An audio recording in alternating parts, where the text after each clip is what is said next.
আজ আমি বানাবো বাঁধাকপির চাটনি। তো এটার জন্য কি লাগবে? কাঁচা লঙ্কা, শুকনো লঙ্কা, রসুন, পেঁয়াজ আর বাঁধাকপি।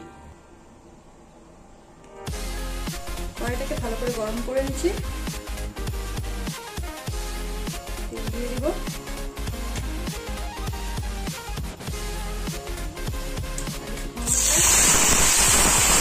কাঁচা লঙ্কা ভাজা হয়ে গেছে, দিয়ে দিব।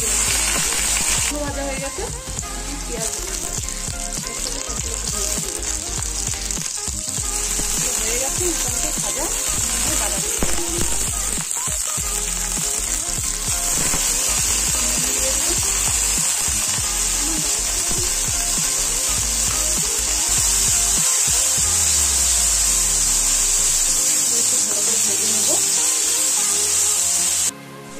ভালো করে ভেজে নিচ্ছি, তুলে নেব।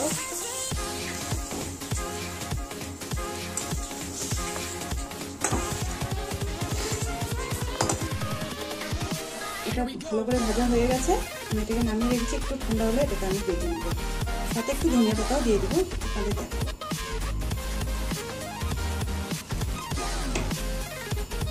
মিক্সির মধ্যে সবটাই দিয়ে দিয়েছি।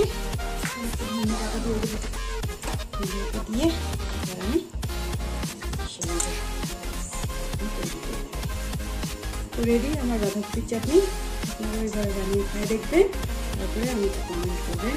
আর যদি আমার রেসিপিগুলো আপনাদের ভালো লেগে থাকে তাহলে চ্যানেলটিকে সাবস্ক্রাইব করবেন।